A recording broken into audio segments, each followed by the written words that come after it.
Buongiorno a tutti e benvenuti in Confusionet, io sono Simone e oggi parliamo di Google Earth, che è una parte dell'algoritmo di Google che decide l'autorevolezza di i contenuti e soprattutto del vostro sito internet.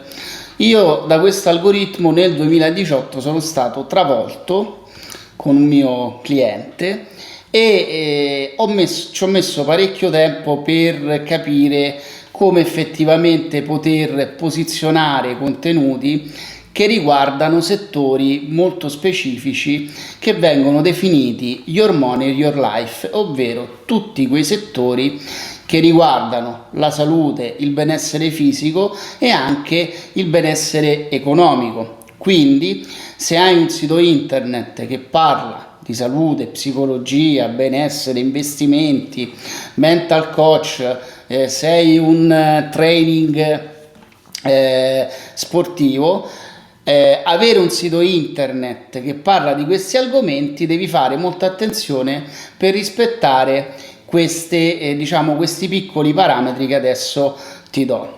Nel 2018 io presi come cliente un'azienda che opera nel settore della salute.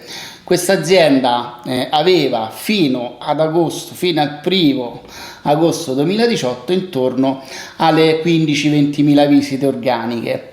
Nel 1° agosto 2018 io entro come consulente, iniziamo a operare e proprio in quel momento arriva l'aggiornamento di Google che nel 2018 ha stravolto settori soprattutto di questa fascia. Tantissime aziende hanno perso migliaia e migliaia di visite, milioni di euro in fatturato, perché non rispettavano le nuove regole che Google aveva stabilito. Allora, io adesso sto utilizzando una piccola lavagna online per spiegare effettivamente quello che bisogna fare per poter ottimizzare il proprio sito internet se si rientra in queste categorie. Allora, come vediamo, Your Money, Your Life, quindi i tuoi soldi, la tua vita, e Google Earth sono estremamente collegati. Che cosa vuole Google e perché esiste questa parte dell'algoritmo che valuta i contenuti? Principalmente il motivo è molto semplice. Gli articoli che possono indurre le persone a sviluppare o a fare dei comportamenti che possono danneggiare i propri interessi economici o la propria salute devono essere naturalmente osteggiati da Google e quindi cercare di non far entrare in contatto queste persone con dei contenuti che magari possono promettere delle cure miracolose o degli investimenti miracolosi che possono risultare nel breve o nel lungo periodo poi veramente dannosi della persona. E allora Google che cosa ha fatto? Ha implementato nel proprio algoritmo una sorta di valutazione di quello che è il sito internet in generale, ma anche i contenuti. E quindi a che cosa si rifà? Si rifà a quello che è praticamente dei parametri che riguardano l'autorevolezza, l'esperienza di chi scrive e naturalmente l'affidabilità del sito internet in generale. Ma come si fa a dare questi segnali all'interno del nostro sito internet e poi a far passare questa sorta di analisi molto stretta da parte di Google? Bene, io vi do alcuni consigli perché ci sono passato io personalmente, tirando fuori praticamente una sorta di vademecum per i nostri articoli che riguardano soprattutto questi settori. La prima cosa, se sei un avvocato, un medico, uno specialista, sei un promotore finanziario, nel momento che tu scrivi i tuoi articoli devi fare affidamento a fonti certe ed affidabili. Quindi nel momento in cui io scrivo un articolo su determinate patologie, su alcune cose che possono indurre gli utenti a fare determinati comportamenti, devo avere dei link su delle fonti naturalmente certificate. Quindi che cosa andiamo a fare?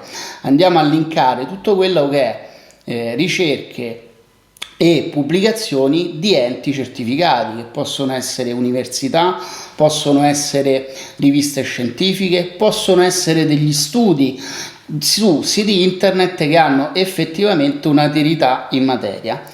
Seconda cosa, se chi scrive è una persona che è qualificata a scrivere quello di cui sta informando le persone, deve essere in qualche modo certificato anche a livello online e digitale. Quindi un buon profilo all'interno di LinkedIn con la propria specializzazione, le proprie lauree, i propri profili sociali in cui si indicano le proprie competenze, possono dare un segnale a Google che chi sta scrivendo l'articolo, che deve essere firmato con la scheda autore, ha una certa autorità, e quindi chi scrive non è naturalmente una persona che può scrivere delle fake news o delle cose fuori dal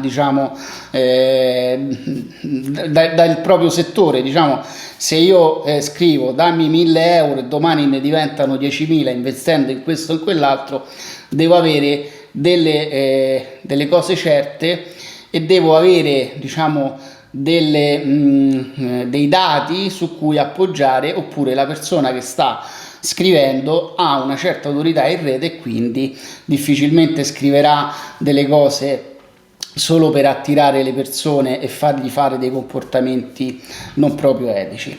Quindi già con questi primi due segnali riusciamo in qualche modo nel tempo ad acquisire un'autorità tale da poter superare questa sorta di controllo dell'algoritmo di Google. Se avete un sito internet e avete decine o centinaia di articoli che parlano di questi argomenti e vedete che il vostro traffico organico non supera i vostri attese, avete un traffico molto basso, oppure i vostri competitor vi superano in tutte le parole chiavi, il problema io lo andrei a ricercare proprio su queste due cose. Se quello che abbiamo scritto è scritto appoggiandoci a delle fonti autorevoli, se chi ha scritto l'articolo ha la scheda autore e quindi pubblicato dalla redazione, pubblicato da admin, non è opportuno soprattutto su questi siti internet, quindi fate molta attenzione. Per tutto il resto, naturalmente, quello che vince poi è la qualità del contenuto, la capacità di poter intercettare le domande, le richieste da parte degli utenti all'interno del motore di ricerca attraverso un'analisi delle parole chiavi, di cui già ho fatto alcuni video, vi metto i link in descrizione. Spero di avervi dato un consiglio soprattutto gradito per questi settori. Proprio ieri parlavo con un ragazzo che da poco ha aperto un proprio sito internet di coaching e di mental coaching, e io più volte mi sono soffermato: attenzione quando fai un articolo sul blog o predisponi dei contenuti su queste tematiche, affidati sempre a delle ricerche scientifiche su cui tu vai a sviluppare il tuo ragionamento, perché potresti rischiare di lavorare a vuoto. Oltretutto, in quest'ultimo anno, anche dovuto al Covid, le pubblicità di questi settori sono estremamente controllate e limitate da parte sia di Facebook soprattutto, ma anche da parte di Google. Quindi se noi vendiamo dei prodotti farmaceutici, medicina da banco, delle cose che possono effettivamente rientrare in quelle categorie non ben viste dalle reti pubblicitarie dei social o di Google. Il nostro unico traffico è naturalmente il traffico organico, proprio perché non possiamo sviluppare campagne pubblicitarie per vendere prodotti che entrano, diciamo, in una sorta di blacklist. Quindi fate molta attenzione all'autorità del vostro sito internet, ai contenuti, come vengono sviluppati e, diciamo, alle fonti certe e affidabili su cui appoggiate le vostre considerazioni, analisi, diciamo superamenti di alcune problematiche su quello che è la salute, il benessere o eventualmente i soldi e gli investimenti, perché Google mano a mano vi premierà e vi posso dire che il traffico che arriverà a livello organico sarà molto molto elevato, perché questi settori, una volta superato un certo picco di autorità, un livello di autorità, esplode il sito internet e vi porta su dei numeri veramente grandi.